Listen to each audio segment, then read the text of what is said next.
Hey everyone, welcome back to the District 3 podcast. My name is Irvin. And Miggs. We don't have Elena in this episode. She's actually out of state somewhere. I think she's in Chicago maybe. She's out there having fun, so shout out to Elena whenever she hears this episode. Miggs, how have you been? I've been all right, man. Just hanging in there. We got to see each other at that WrestleMania party on Sunday. Oh, yeah, right? I forgot all about that. Yeah. It's kind of like when you go out to an event or something and then you just see one of your friends there and you're like, hey, what's up? And then you kind of sat on the other side of the room and I sat like on the other side of the room, not intentionally. That place was crowded, man. It was hard to get a seat. So when I saw one, I was like, I was sticking here for the rest of the night. No, I saw you walk in and then like you walked in and you were just surprised at how many people were yeah, in. They're like, whoa, like yeah. And it was like a deep house. I don't know how to explain that. Yeah. Like it wasn't like shallow, it was deep.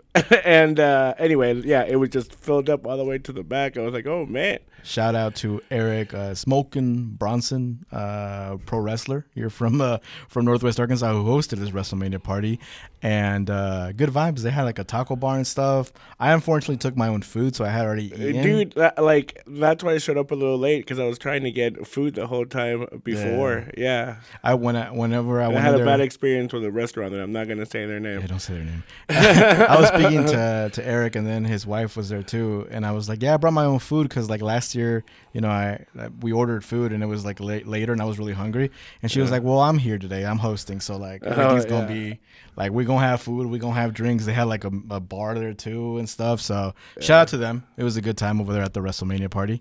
Yeah, no better way to watch WrestleMania than when a bunch of like pro wrestlers. Yeah, they were like, I know what he's doing there, like I know.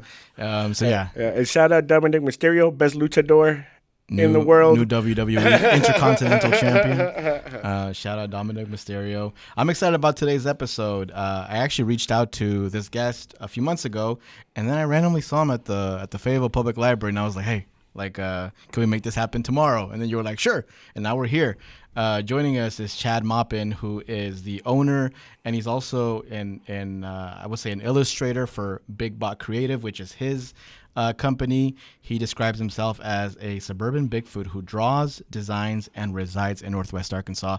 And for a lot of folks that you might not know, you might have seen his art around Northwest Arkansas and on flyers, on beer cans as well. He has a lot of, and we're going to talk a little bit about that as well. But Chad, thank you for being here. Hey, thanks for having me. I'm happy to be here. I appreciate you. The description says suburban Bigfoot. I was telling you that I did not know how tall you were until you walked in here, because I always see you sitting down, Chad, in the library. I sit down a lot. I sit down a lot now. I'm 6.5 feet tall, so I jokingly say I'm a Bigfoot just to keep other people from saying it first. You know, I'm going to own it. It's kind of like Eminem. You know, if you ever watch 8 Mile, he jokes on himself first, so that no one can joke on him, right? I feel that completely. I'm on the opposite. I'm a short king, Chad. I'm like I'm 5'7", which I think I'm like on the line of short king. I might not be considered a short king officially, but I'm on there. So one of the questions that I asked you whenever we talked about your height was like, did you play basketball? And you were like, no, like I never. No, I didn't like organized sports because the yelling adults weren't for me. I was a very sensitive kid. I liked playing sports with my friends. Mm-hmm. In grade school, I had a buddy that played baseball. He was really good. And he said, you're as good as me. You should come up to my team and join the team. So I went up to Rush Park in Citrus Heights, California, and his dad was a coach. And I went up to take a swing, and I was a nervous wreck, and I whiffed. And his dad was red-faced and veiny and screamed at me. Oh, wow. And I was just like, because I was the type of kid I needed like, hey, cool out. It's all right. And I just looked at Todd, and I said, see you tomorrow at school, bud. And I got on my bike and went home, and I was like, my dad doesn't care about sports. I don't have to do this crap. Because it's usually the parent, right, that's like, you should play this sport. No, he didn't care. That's good. And my parents basically ignored me. So as long as I wasn't causing trouble, I could do what I wanted. So I just thought, I can just leave. So I got on my bike, and I was just free as a bird, man. I didn't have this. And that's so much pressure at home. It was just like another adult, you know, putting an anvil on your head was just like, no thanks, man. And then when I got tall, I went to a small rural school, and I was interested in football, not as much with basketball. But I kind of wanted to play, but I needed some encouragement, and I was just so scared of failure because the stakes felt so high for me in my life just because of all the things I was carrying. I was carrying a lot of my parents' water. So I couldn't go to school and just be like carefree and like, hey, I'm going to go play basketball and see what happens. It was like, no, if I can't do that and be excellent, it's the end of the world. So I just wouldn't do it. So where do you think that pressure comes from? My dad was a pressure cooker. Oh, okay. Yeah, for sure. So and it was kind of my like, mom abandoned me. So there was just like this, no one cares. No adults care. So you just felt like, I can't mess this up. So I feel like I'm a lot the same way, but I feel it's because I had those adults in my life that had to be like, so I was in band and it was like a very like drill formed thing, you know, like especially like in drumline, like band's intense. You like you had to go on there and you had to set up all your instruments and everything like within like I don't know like 50 seconds, and if you didn't set it up within 50 seconds, everybody dropped. So you're doing push-ups, and then you're grabbing your shit, and you're putting it back, and so I think that's what taught me how to like discipline and just be good at something, especially because you're trying to get to a spot. You know, you're trying to be the drum set drummer or the center snare, or you know. So they made y'all do push-ups. Yeah, dude, it was very like all the time. What school did you go to? Dude, like if you were marching on step, like your whole section drop.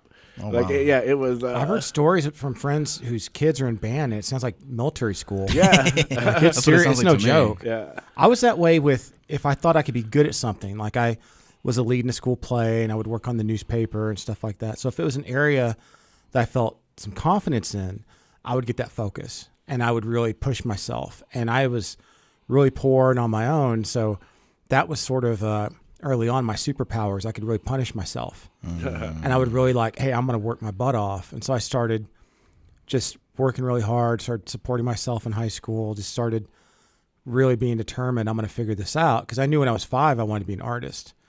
So how did you know? I just knew. I told my dad once when I was 5, I drew all the time, and he said, what do you want to be when you grow up? And I said, I didn't say I want to be. I said, I'm going to be an artist. I'm going to draw. I'm going to work in comics, or maybe I'll work in movies and design things.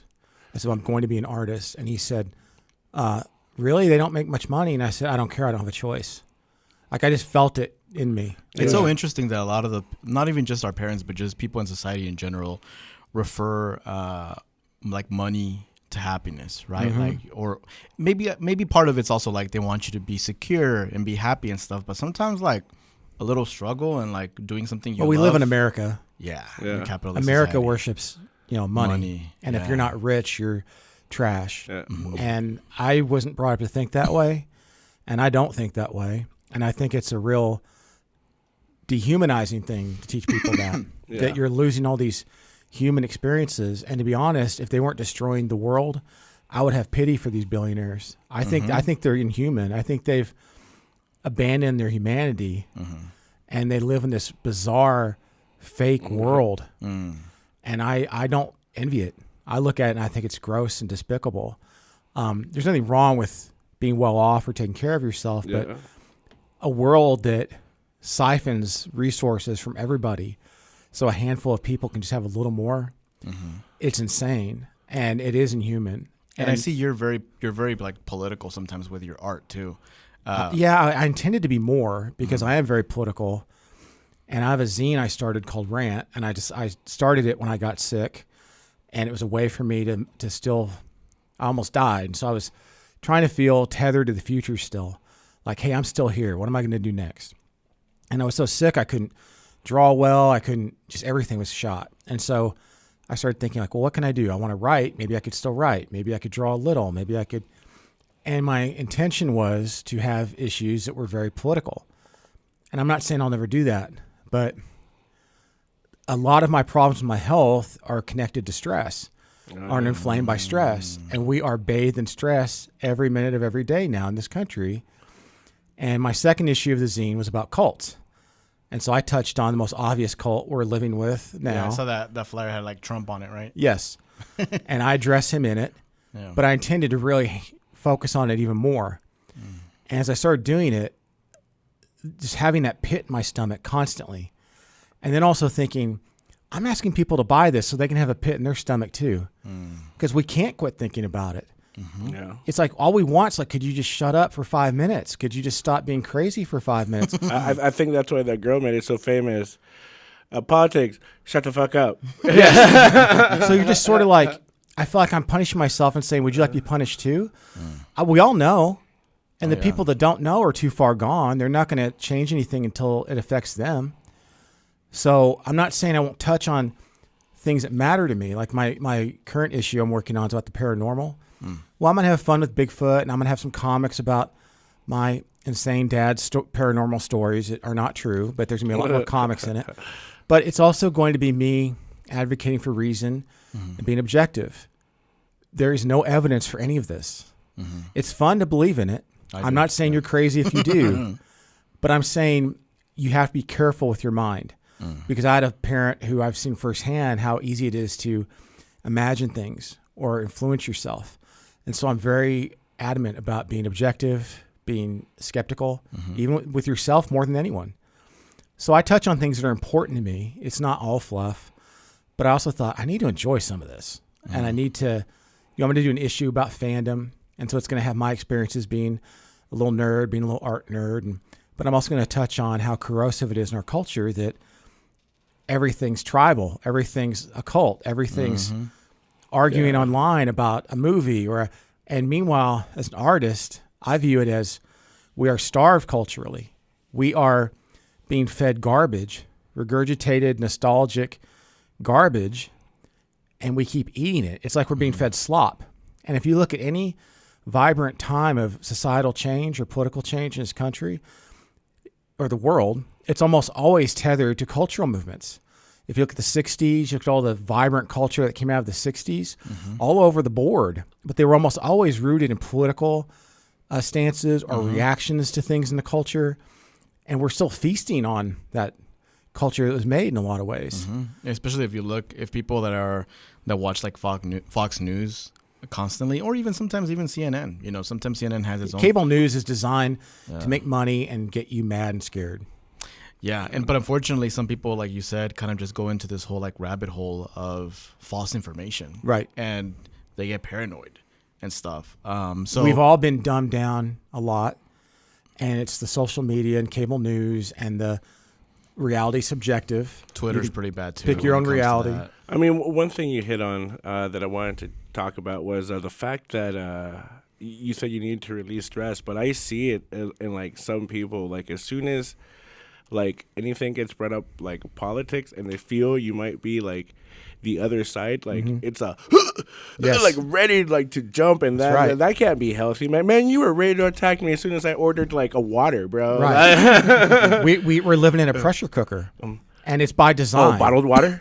Yeah, but he is gaining political power by being a demagogue, by fear mongering, by being encouraging and inflaming racism and bigotry and raw hate. And then the other side's mad and angry. And I had someone online the other day. I commented on someone's post that I hated how much he makes me hate him because I don't like feeling hate, and I don't believe in it as a virtue. It's a bad thing to feel, and it's probably not good for our health too. No. to have hate in our heart. But when someone's working that hard to make you hate him, I guess I got to give him his props and say I hate you because he's trying pretty hard to be an evil monster. And so I had this moron comment that. He kind of felt sorry for me that I was having hate for something I couldn't control. And I was like, well, I guess we can all whistle our way to the gulags. Like, you're pretty privileged. You just sit here and say, well, I'm not going to worry about it. Like, this is awful. He's undermining the Constitution, the rule of law, human decency. Yeah, I hate his guts. Even if you follow public figures, right? And like I follow a lot of pro wrestlers because I'm a pro wrestling fan, and I'll see pro wrestlers that are supportive of his agenda. And I'll comment something because I follow this wrestler and I want to make my statement known. And then someone will reply to me and they'll say like, oh, you're going to let someone's political views like affect the way that you view them? Yes. These aren't political differences. like if it's hurting my family, it's hurting my friends. These are not political differences. To me, if it was like, if you make a good product, bro, I don't care this is the insidious thing that they've done is they've shrouded evil in political differences. Yeah. Political differences are, should the government pay for your health care or not? Should, how much responsibility do taxpayers have for this and that? That's political differences. Whether someone's a human being or not is not a political difference. Yeah. Whether a president should have the power of an autocrat because he feels like it is not political differences. This is about if you actually are a patriot, if you actually understand civic responsibility. There are millions of people. I grew up in rural Arkansas around people that were scared to death of a fascist dictator, and they were going to buy guns, and they're going to be the resistance. And now they all support the person doing it, because he's just convinced them to be scared of brown people and gay people, and he's fed all their worst selves. Yeah. And then they call it, well, you dislike me because of political differences. It's like, no, you've become inhuman, and I'm terrified of you now. And you're making the world a horrible place. And for what? The guy can't even manage the economy. He's a supposed, business genius. He's bankrupted a casino, and in 3 months, he's bottomed out the value of the dollar, turned the economy upside down. He was on TV today kissing China's butt because these tariffs are blown up in his face. The guy's a maniac. Yeah.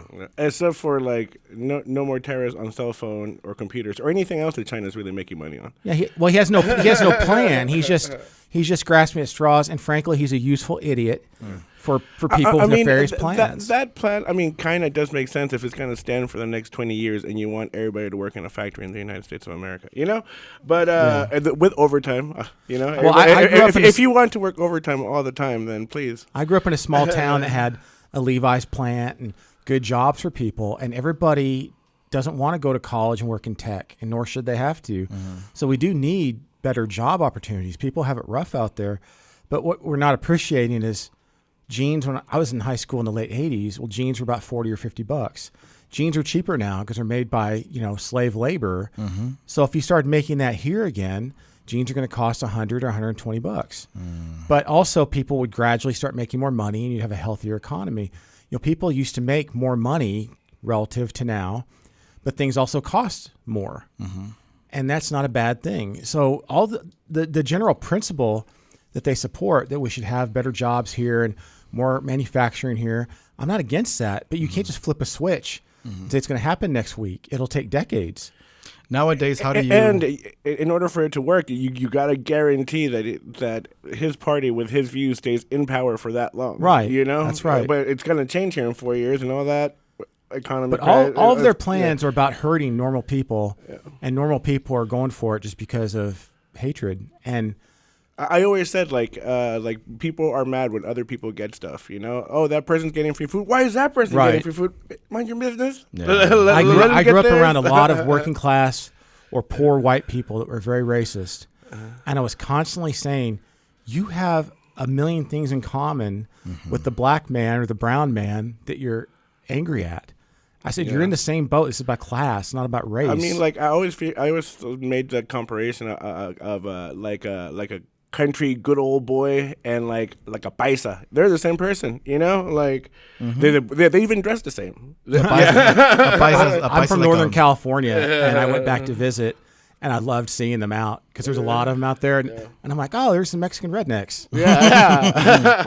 Said with love. I was like, because I'm from there, and I always grew up around Hispanic people and liked it, but it is interesting to see that contrast where I'm like, if you just put those two people together, it's like, you're the same, man. Like, it's a lot okay. of the times they are put together. A lot of the times, I know a lot of people that are Trump supporters that are really good friends with Latino men who are not very political, but they work together and they really never really talk about politics. They just kind of work together and vibe together. So if we had more conversations, I feel like we would probably understand each other better. Well, I'm guilty of that too. So what I have to remind myself when I get angry is the average person struggling to get by.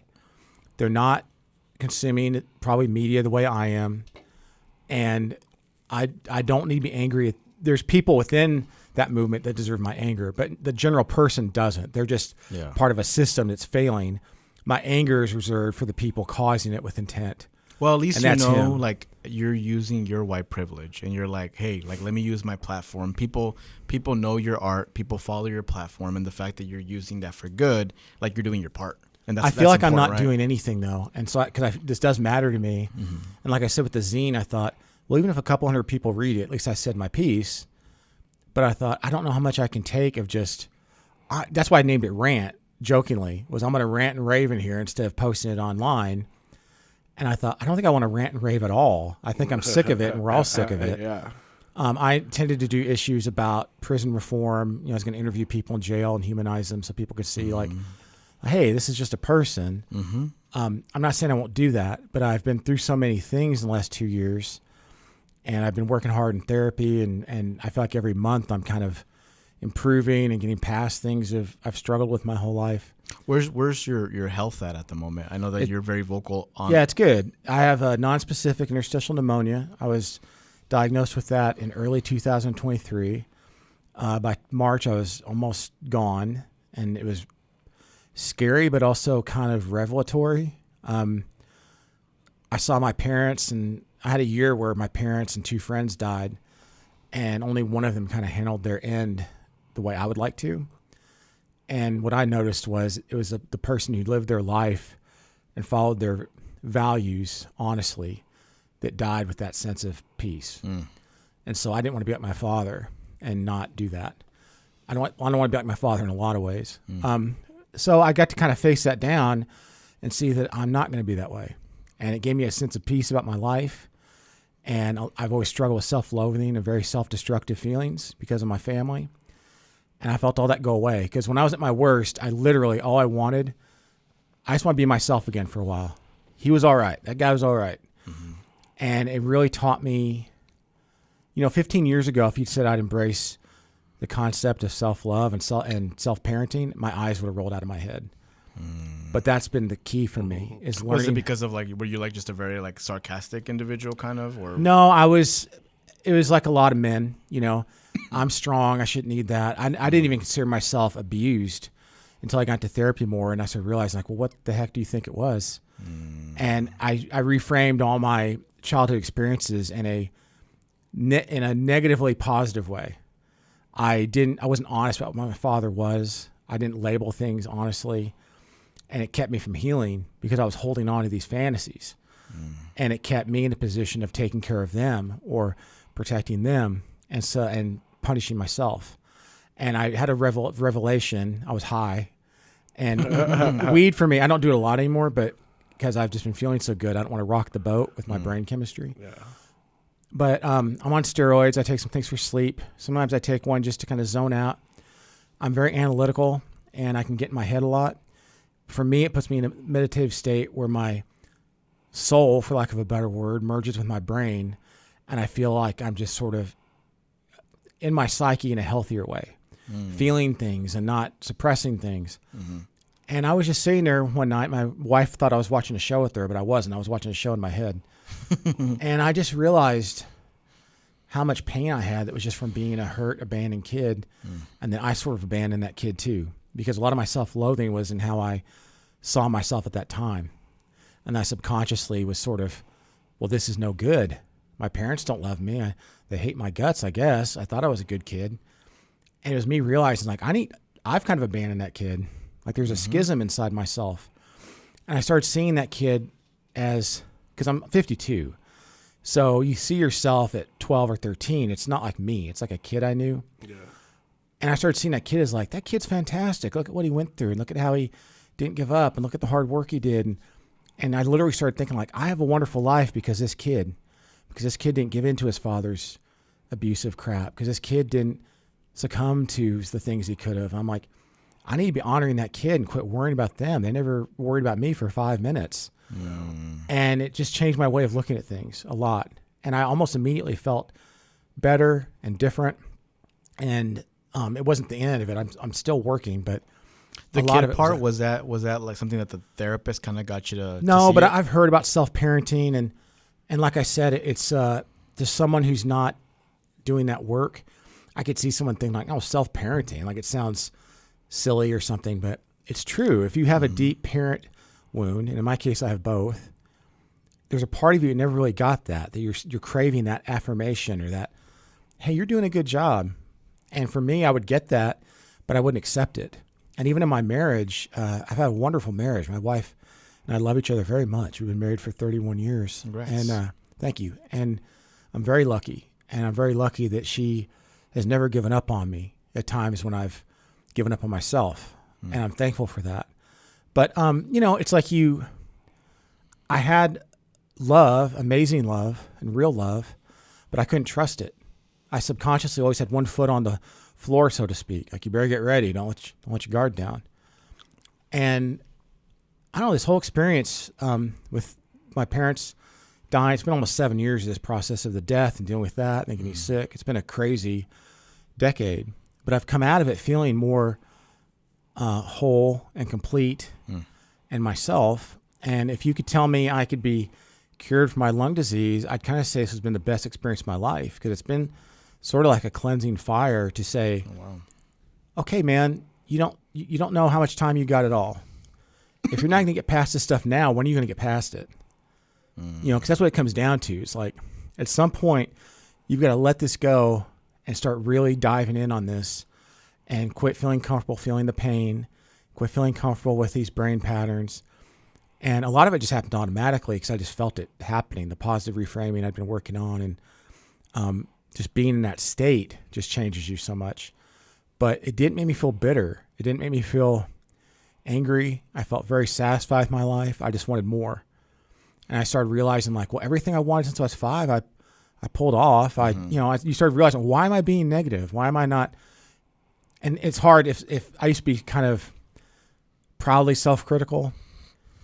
And so if you'd said like the idea of self-love, to someone it might come off as ego. So if I say, I love myself and I'm thankful for myself and I love my life, I'm not saying I'm the greatest. Yeah. My whole life's been about growth and self-examination. It depends on perspective though, because if I hear that from you, I'm like, good for you. But then there are people that are like, oh, so you must be like, you must think so highly of yourself. No, it's not that. I'll tell you, I'm the greatest. That's why. But you know what? You know what though? There's sometimes that you do something, you accomplish something, you should go, hell yeah, I did that. Right on, man. And instead, if you do that, there's people kind of going, oh, well, look at you. And it's like, well, sorry, you're not happy, but I am happy I had the art career I have and I pulled it off. I am proud of that. Every dime I've made it since I was 20 was from art. That's hard to do. Yeah. Damn right, I'm proud. For those that don't know, though, like Bitbot Creative, what kind of art can they expect from? I've done a lot of apparel. I've done a lot of posters and flyers, a lot of print media because I like that. I've done a lot of logos. I'm not as interested in logos, to be honest, because I've just done a million of them. Yeah. When I started working for myself 15 years ago with Bitbot, at one point I had aspirations of maybe making a design studio with other people. But quickly, I was just like, I really don't want to manage people. I just want to make art and draw and be an artist. So really, it's just me, and it's graphic design combined with illustration is really my forte. So, what are some of the art that you've done that people might see around Northwest Arkansas? I've done. If you've been to Fossil Cove, you've probably seen a ton of my stuff on their cans. There's a illustrated map and experience Fayetteville I did. There's handbooks in Bentonville I've designed. You do KUAF stuff too, don't you? Yeah, I've done a lot of posters for KUAF. I saw one of yours right there outside the window. I love doing things with local community things where I can feel like I'm part of the community and I'm not just some guy doing. Were you the guy making the portraits of like people with like little bumps on them and stuff?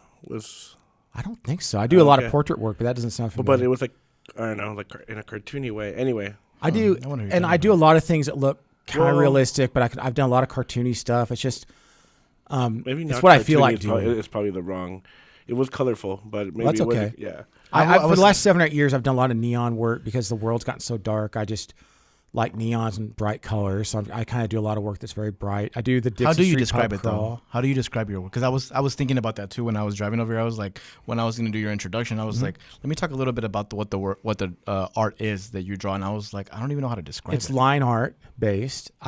So in other words, it's like pen and ink art, and then I color it primarily with flat color because I come from a background of print work. So in the print world, one of the things I liked about T-shirts when I got into it has some commonality with comic books, which is what I wanted to do. All I wanted to do was comic books. And as I got older, I didn't want to do like superheroes. I wanted to do more indie alternative comics or biographical comics, stuff like that. And so I love that medium very much. And so a lot of my design work is literally me just having an excuse to go, I can make this look like a cool comic book thing because I can scratch that itch. But I tend to not do a lot of shading in my work because I like it to look... I'm used to working in print, so I'm used to making things that are very print-friendly and print-friendly in mediums that aren't print-friendly, like T-shirts. So all of that influences how I approach an image. What tools do you use for your art? I use traditional drawing tools. I don't do anything digital. I'm dumb. I probably should be. So everything, all that art that we've seen, it's you with like... The line art is, and then I put it into the computer and I color it in Illustrator and make it print-ready. But the line art's all done by hand, all of it. And I do a lot in my sketchbook now because I'm homebound quite a bit since I'm sick. And I can't stand it. So I get out and go to the library and I work on my sketchbook and kind of do it that way. And then I go home and go back and forth. What are some goals that you still have left to do for your art that you want to do a few years from now, or maybe a few months? I still have goals. I'm working on, when I got really sick, I had this really unhealthy reaction that I was happy with my life and proud of my career, but I felt like I hadn't done anything meaningful. I'd just done a lot of commercial work. And I was sort of devaluing it in my head. Like, well, I haven't done the thing though. Like, I always wanted to make a cool comic or a cool book, or the thing, if you said, well, hand me one thing of yours that you really want to say represents you, you go, well, it's this. Yeah. And so I'm lucky. I have fantastic clients. I love them. And a lot of them are my close friends. So I that's wonderful. But I want to do things that are really personal. And so the zine's an opportunity to do that, where I can, like with the paranormal issue I'm working on, where there's 3 comics about my crazy dad. And so you're getting a glimpse into what I grew up with, and you're getting a glimpse into me. And so the fandom issue will be like that, where it's fun, but you're also going to get a glimpse into like, well, what I was like or what was going on with me. So I like getting personal and sharing things that are stories. And I like writing and I like telling stories. I originally had a whole giant memoir comic planned about my family, because if you're raised by 2 crazy people, there's a lot of good stories. And I've got fantastic stories. But making comics is very hard and time consuming. And every time I tried to work on it, I started realizing how horrible I felt physically. And it's like, well, because I'm still living in it. It's like I'm not letting the trauma go and going, yeah, I'm done. I'm moving forward. Does it help though to like do art right now while you're still kind of dealing with that? Oh, trauma? It absolutely helps. It keeps me tethered to the future. It's something that there's so many things I can't do now because I'm very limited. But I can still draw, I can still think, I can still write, I can still talk to you. Mm-hmm. Coming here today is a great day because I got to come here and share something and make new friends. You know, the hard part is when my health is up and down. So when it's down, I mean, it's down. It's like I'm a hunk of meat. Like I can't think much. I can't create. You're just literally laying there and you're kind of dead. And it's hell. And so every time I have a phase like that, it feels a little harder on your psyche because you're like, oh my God, here we go again. How many times can I do this? So right now I'm feeling fantastic. So I literally every day will stop and soak it in or sit on my patio with my dog and remember that this day. But it's also something you should do even if you're not me. Yeah. Everyone should do that. And so I want to gradually find ways to share that. And so the memoir comic I am puttering around with is not about looking back. It's about my getting sick and dealing with the trauma and confronting the reality of my dad, which even just a month ago in therapy, I had something where I had to accept something and quit minimizing it. And it's an awful thing, but it was also a great day because it really finally let me just be honest and give myself permission to go, stop carrying this guy around. He does not warrant it. And you warrant better. And so all of that immediately reframes some things in the book, but the book's going to be about not you read this and say, hey, let's wallow with how hard this few years has been. It's going to be, no, I'm going to take you through how this has actually been beneficial and affirming, and that life, even when it's dark and scary, can be beautiful because it has been. And I've had so much love and community support and my family and my wife. There was a fundraiser done for you. Yeah. Was it last year or the year before? It was 2024, and like 500 people came out, and I sat there. Was it Mount Sequoia? Yeah, and I sat there and soaked it up and thought, here's what I mean about self-love. If you're going to be given love and you're not willing to accept it, or you're going to keep criticizing yourself, you're not being some hero. You're being a jerk. You're telling all those people, you're stupid. You're stupid to care about me because I won't even care about myself. You're just refusing to accept love, and it's really narcissistic. I'm going to constantly focus on myself and criticize myself. Maybe I'll like myself if I do this. Maybe I'll like myself if I do that. Why don't you just get over yourself and just be happy for your life? Yeah. Well, it can even be something as simple as when someone gives you a compliment, right? That's right. Instead of just deflecting from it. That's right. Saying thank you. That's right. And that's one thing that I changed because I always deflect, and I'm always the first one to like try to give that person a compliment right away. And I learned like 2 years ago to be like, thank you first. That's right. I think that's healthy. And then maybe compliment. You're a lot younger than me, so congratulations on getting there sooner.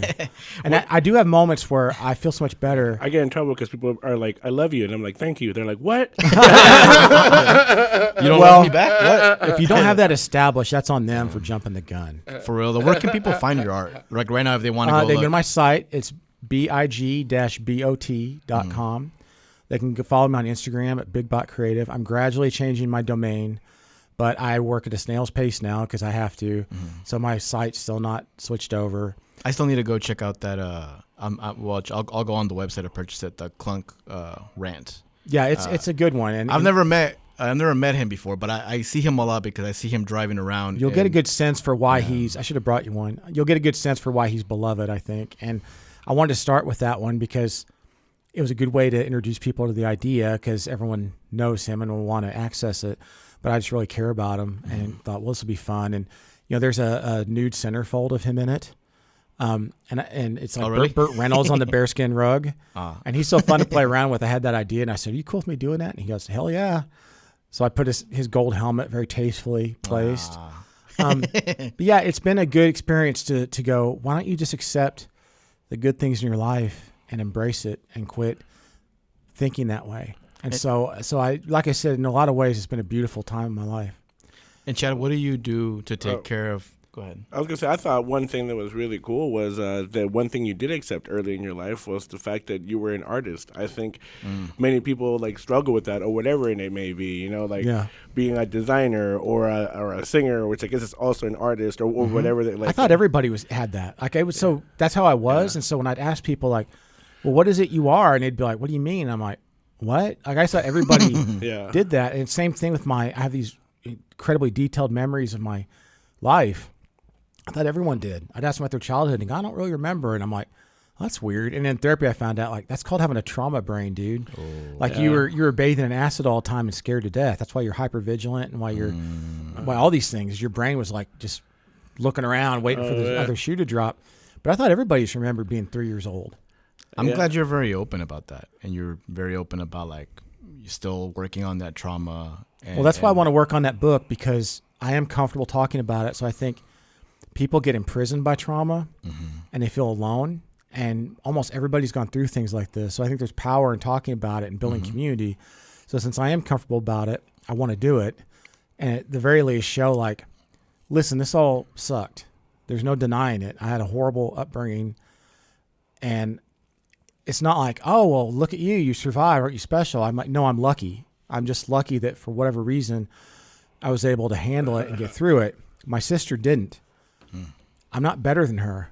It's just I was just fortunate. There's something different in my makeup. If you've managed to survive, you need to be thankful and love yourself and embrace that kid and quit. I don't know. I want to do my best to role model what I've tried to figure out. I don't know everything, but if I have something I can share, I want to. And I want to share that, like I said, you can be at your lowest point and still find beauty in it. And there are moments where I'll have a down moment and I'll think, why can't I figure this stuff out when I was 27? And my mantra is, don't lament that you didn't find truth sooner. Be thankful you found it at all. Because a lot of people don't. And my parents didn't.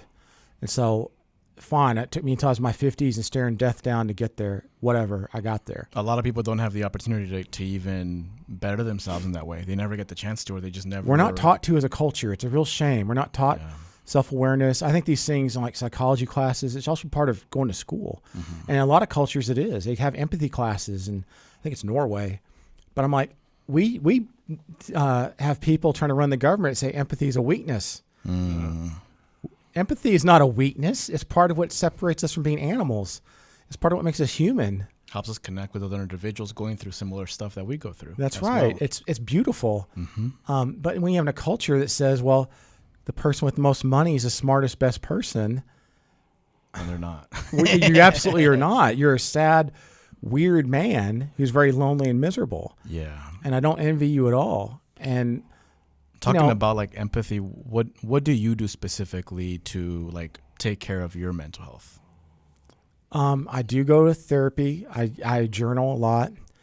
I constantly try to hold myself accountable for what I'm thinking of, not in an ugly way, but The other day I was in the library and I was overhearing some conversations that were making me very annoyed. Or you were listening to my conversation there? No, I hate feeling like I think privacy is like a human right. I don't like people being nosy. I say that because I was sitting like 8 feet away from you. But sometimes you can't help but hear things, right? Yeah, and I was hearing this. I always hate when I look at the next person next to me and they're looking at my phone, and when I'm looking at my phone, I'm like, dude, what are you doing? I don't. I think that's really disgusting, and so I really try to screen things out. But I was just hearing these people that were talking about just this awful stuff, and I don't know, and I was just feeling really ugly and angry, and almost just like mad at them. And I caught myself, and I said, these are people struggling, and they're having a hard time, and you don't know the half of what they've probably experienced, and you need to cut it out. And it's just a normal human reaction we'll have when we're annoyed by somebody, or somebody's acting like a jerk in a car or whatever, and you get mad, and you stop and go, listen, they might be having the worst day of their life. Yeah. So just, and also just getting mad just gives them power anyway. So why get mad? So I just keep myself in check. I have really good relationships and friends where I can talk. I have been bad about hard times in my life, being the friend that's venting too much with friends. I do that now sometimes in a text group or something when the political climate comes up, and I want to go, can you believe this? And go crazy. And I'm like, they're already upset. They don't need me going, can you believe? They are upset too. We're all upset. Me just venting is not really helpful. So I just have a little internal practice like that where I try and be self-aware and catch myself. I screw up, of course. Yeah. And so we all do. Yeah, I don't beat myself up if I screw up. And I go, I need to watch that and not send them the latest insane headline that they've already seen and they're already nervous about. Yeah. You know, it doesn't accomplish anything. And I think focusing on positive things like, okay, well, if I feel like I need to be doing more about this, what's a positive way to do it? Or I just had a conversation with a friend who's lesbian, and she lived in New York, and her and her partner moved back to Arkansas recently. And I said, why'd you do that? You know, and I'm like, God, who'd want to come to the South right now? It's so rough, and the red states are so much worse with this, and blah, blah, blah. I said, well, it's my home. I wanted to go home. And they were having positive change in their home. And they're, by being there, by not being shut off as this gay boogeyman in New York, people get to know them, and it does good. And we started talking about good things that were happening in the States. So instead of me, I've always been so frustrated by the Bible Belt. I was brought here from Northern California when I was like 12 or 13. And the most rural part of Arkansas where you're seeing, it was like I went back to the 40s. And the stuff I heard and experienced, I just couldn't believe it. And so I've always had, my desire was to get out. I'm not going to die in the Bible Belt. And then I went to California. My dad sabotaged it. I had to come back for a while. And I met my wife and fell in love, and here I am. So my joke is like, well, I'm definitely dying in the Bible Belt. And I love Northwest Arkansas. I never felt at home anywhere until I came here. It also feels like a place worth fighting for, right? Yeah. Like you don't want to give up on it.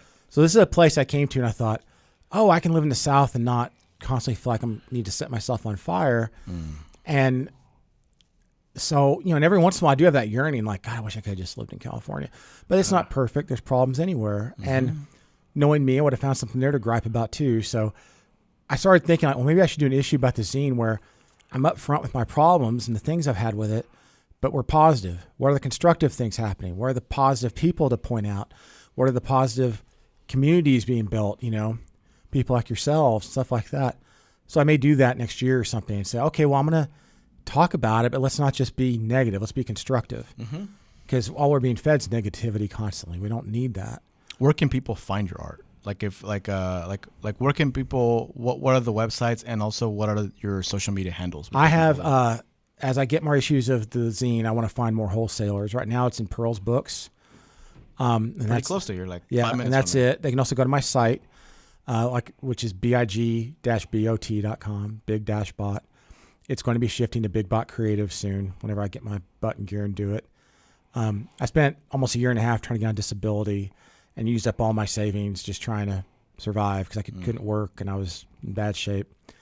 And so I'm gradually trying to get enough money to do together and save and make more zines and prints and things that represent my feelings now, but it's all slow going.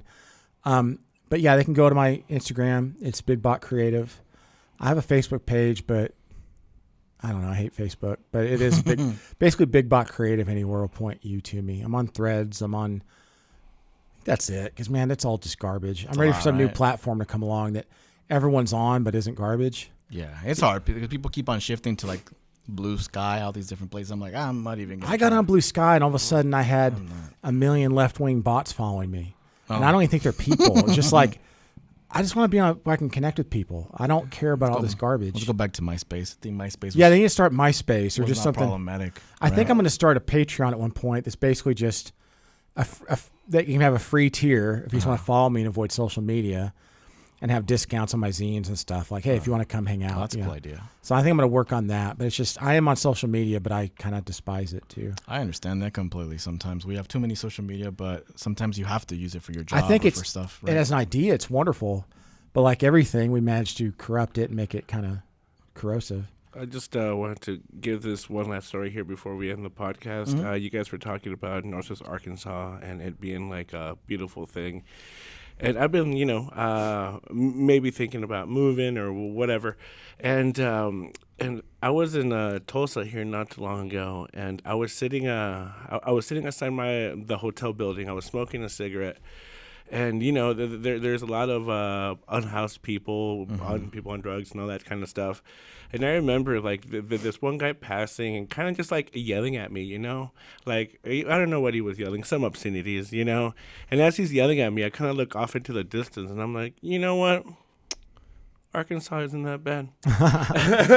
So I kind of... Every place has problems. and these problems are pervasive because it's just the way our culture is broken down. Yeah. So homelessness and things like that are symptoms of a problem.